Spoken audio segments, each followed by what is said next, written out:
Once upon a time, in a quaint village nestled at the edge of a dark forest, there lived a young girl named Sylva. Sylva was a dancer, and though her family was poor, her feet carried her to places her heart could only dream of. Each evening, she would perform in the village square, her movements graceful as a swan gliding across a pond. The villagers adored her, and they often said, "Sylva, you were born to dance." But Sylva dreamed of more than dancing for a small crowd in a quiet village. She longed for the grand stages of the distant city, for fame, applause, and the admiration of thousands. One day, she whispered to herself, "I will be known as the greatest dancer in the world."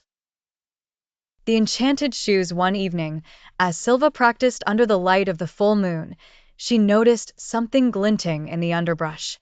Curious, she approached and found a pair of shoes unlike any she had ever seen. They were silver, with tiny gemstones embedded in the straps, and they seemed to shimmer as though reflecting the moonlight. Sylva picked up the shoes, marveling at their beauty. As she turned them in her hands, a voice, soft and melodic, spoke from the shadows. "Those shoes are yours if you desire them." Startled, Sylva turned to see a figure cloaked in shadow, their face obscured. "Who are you?" she asked. "A friend," the figure replied. "I have seen your talent, Sylva, and I wish to help you achieve your dreams. These shoes will grant you the ability to dance more beautifully than anyone who has ever lived." Sylva hesitated, her fingers tightening around the shoes. "What's the price?" The figure chuckled softly. "Only this. The shoes can only be worn under the light of the moon. You will dance like a goddess, but only at night. Do you accept?" Her heart raced with excitement. She didn't hesitate. "Yes, I accept." The figure vanished as quickly as they had appeared, leaving Sylva alone with the shoes in her hands.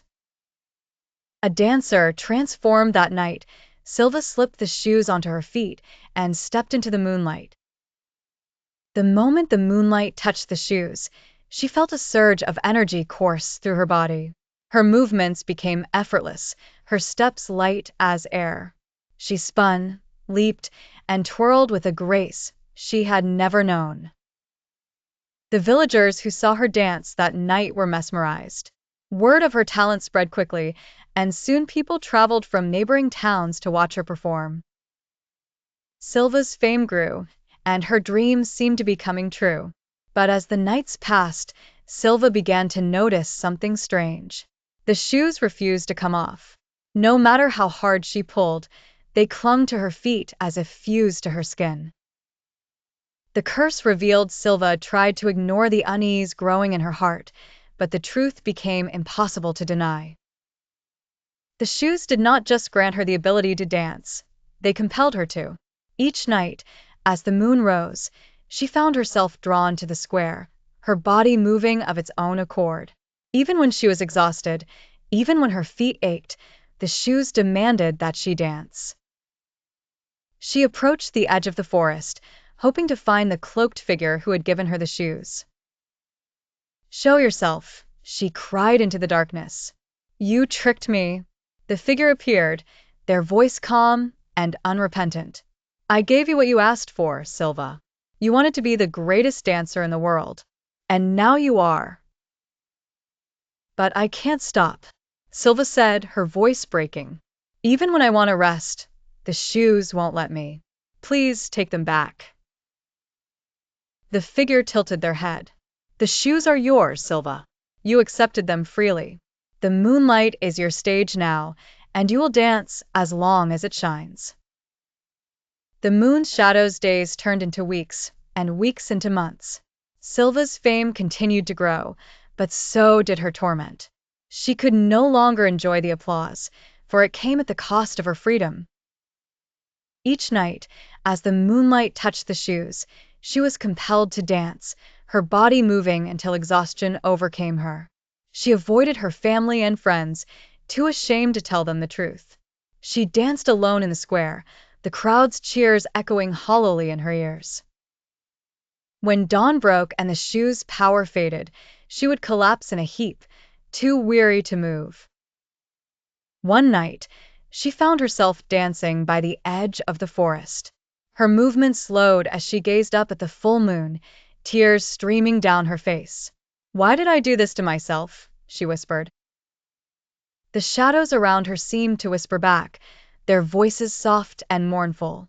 "Dreams come at a cost, Sylva. You must decide if they are worth it." A price paid. Sylva knew she could not live like this forever. Her body grew weaker with each passing night, and the joy she had once found in dancing had turned to despair. She returned to the forest, where the figure appeared once more. "I can't do this anymore," Sylva said, her voice hoarse. "Please free me." The figure regarded her silently for a long moment. "You may be free," they said finally, "but freedom comes with a price." "What price?" Sylva asked. "The shoes will release you," the figure explained, "but in return, you must give up your dreams of fame and glory. You will dance no more." Sylva's heart ached at the thought. To never dance again would be to lose a part of herself. But as she looked down at the shoes, their light reflecting the moon's glow, she thought of the life she had given up, the simple joy of dancing for herself, the love of her family, and the freedom to choose her own path. "I accept," she said, her voice steady.